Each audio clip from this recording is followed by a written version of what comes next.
Fala rapaziada, mais um vídeo do canal Fala Mega começando para vocês.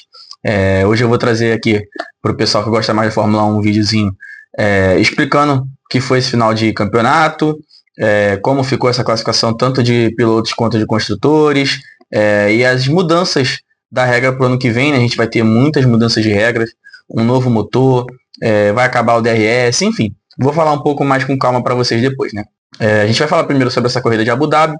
Foi uma corrida que ela teve altos e baixos. Ela começou com o Oscar Piastri ultrapassando o Lando Norris no começo da corrida, indo para a segunda posição, tentando atacar o Max Verstappen, mas o carro da Red Bull nesse final de semana estava muito bom. O Max Verstappen conseguiu abrir vantagem. O Piastri também estava de pneus duros, então o Verstappen com o pneu médio conseguia ter mais ritmo no início. E o Lando Norris acabou caindo para a terceira posição, que ainda dava o título para ele. A gente não sabe também se era uma estratégia da McLaren de tentar pressionar o Verstappen para o Verstappen errar, a gente não sabe.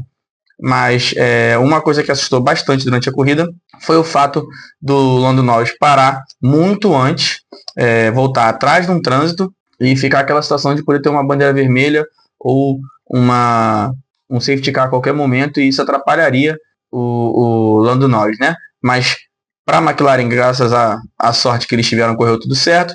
E daí para frente foi uma corrida mais tranquila, sem muitas alterações. O Leclerc até tentou chegar um pouquinho ali perto do Lando Norris na corrida, mas o carro da Ferrari não ia ter chance contra o carro da McLaren. O Lando Norris só poupou, economizou pneus e conseguiu garantir essa terceira posição que lhe deu o primeiro título mundial, né, da sua carreira.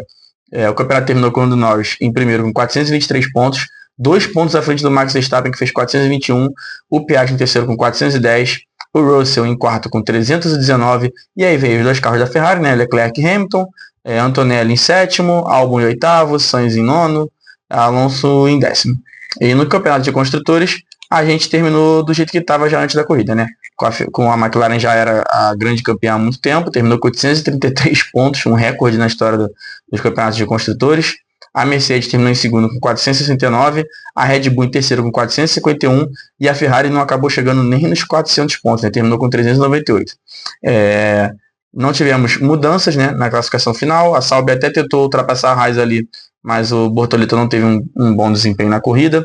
O Hülkenberg também não. Os carros da Haas conseguiram reagir e terminar à frente dos carros da Sauber na classificação. Sauber que para o ano que vem vai virar a Audi, né? A fabricante alemã comprou a equipe suíça e agora vai levar os seus motores e o seu nome para a Fórmula 1, e ano que vem provavelmente a dupla vai ser Hülkenberg e Bortoleto, se não me engano já até foi confirmado, né? Então o campeonato ficou assim, a gente não teve tantas surpresas, terminou como já estava antes dessa corrida, e aí a gente vai falar um pouco sobre as mudanças de regras que a FIA vai introduzir para o campeonato do ano que vem. Eu vou trazer também durante a explicação algumas imagens de carros, como provavelmente eles vão ficar, modelos que a FIA revelou, e até mesmo algumas comparações, né? No caso tem uma aí do tamanho dos carros, eu vou levar para vocês aí. Os grandes destaques, né, das novas regras são a redução, né, desse tamanho dos carros, como eu falei agora, a mudança do conceito e do uso da asa móvel, né? Não vai ter mais aquele DRS, vai ser diferente. A adoção de um botãozinho, né, a gente chama de push to pass, que ele faz o que? É um botão que vai te dar mais potência, né, na ultrapassagem. Algo que tem aqui já na Stock Car Brasil há um tempo, tem na Fórmula E, né, a Fórmula dos carros elétricos. E a gente vai ter também a questão do efeito solo, que ele ainda vai ser mantido, mas vai ser restringido, né? A parte do assoalho vai ser plana, e o difusor do carro, que é aquela parte de trás, que faz a passagem do ar, ele vai ser menos eficiente. E isso vai ser para evitar a turbulência, né? Que acontece sempre que o carro está mais próximo ali, tem essa turbulência, acaba afetando bastante o carro de trás, né? Com seu maior aumento de desgaste de pneus, pega muito ar sujo, então complica um pouco os carros que vêm atrás, né? Na questão dos motores, né? A gente vai ter uma simplificação do sistema híbrido e o aumento dele na importância, né? Pelo da parte elétrica, na importância do motor. A ideia é que o motor a combustão interna e a potência elétrica sejam iguais. Uma divisão quase 50%, né? Para cada unidade ali. Eles vão extinguir o MGU-H, né?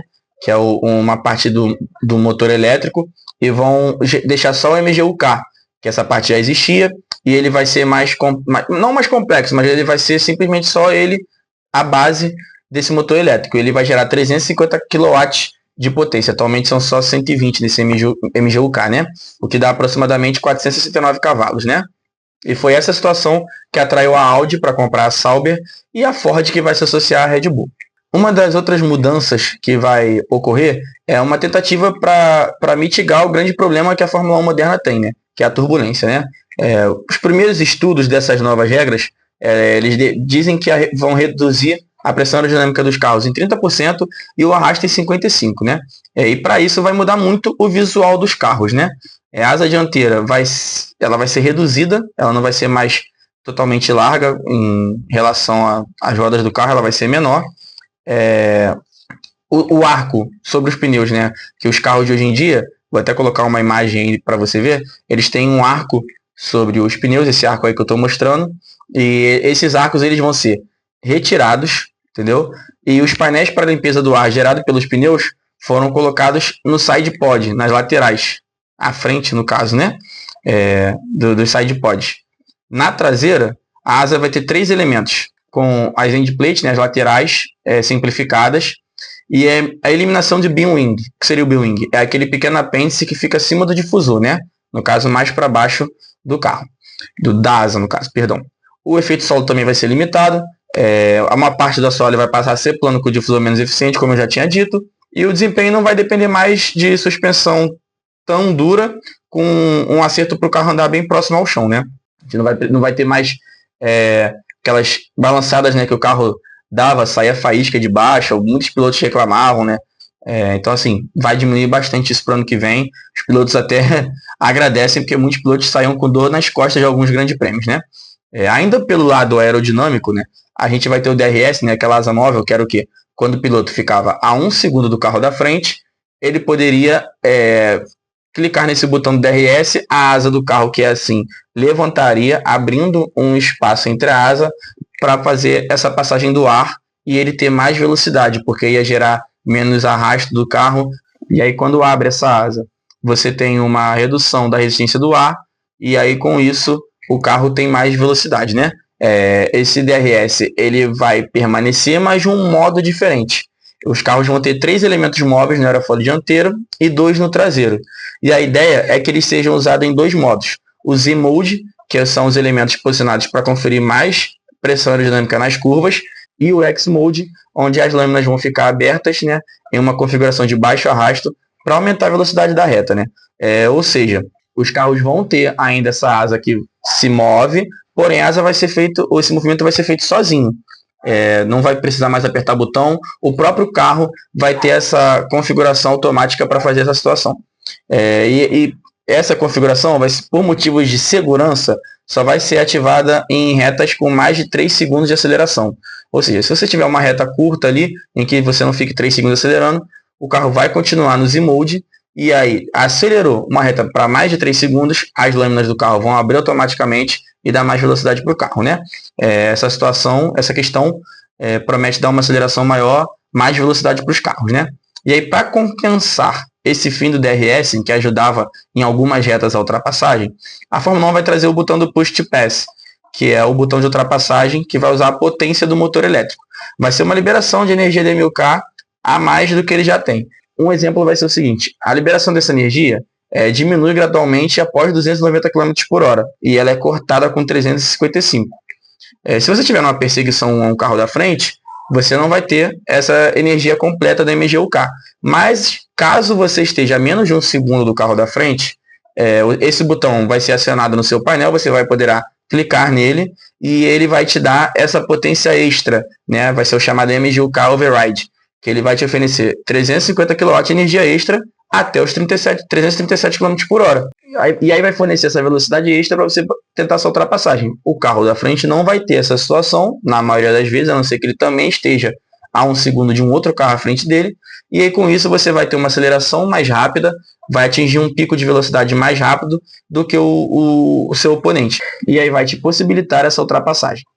O novo regulamento também vai alterar alguns pontos dos mais criticados no carro da Fórmula 1 atualmente, né? Que vai ser uma redução de 30 kg no peso total do modelo, que vai reduzir de 798 kg para 768, né? O chassi vai ter que ficar entre 45 e 50 kg mais leve, já que esses motores híbridos terão 35 kg mais peso por causa dessa nova bateria do MGU-K, né? E além disso, como eu vou mostrar na imagem para vocês, o carro vai ficar um pouco menor. A distância entre eixos vai cair de 3.600 mm para 3.400 mm, e a largura dos carros, como na imagem agora, vai ficar entre 2.000 mm e 1.900 mm. A largura máxima do assoalho, que é essa parte entre os pneus, né, onde fica ali o cockpit do piloto, ela vai ser reduzida entre 150 mm, e a ideia disso tudo é tornar os carros mais ágeis, ainda que essa redução de tamanho não seja tão grande, essa redução de peso não seja tão grande.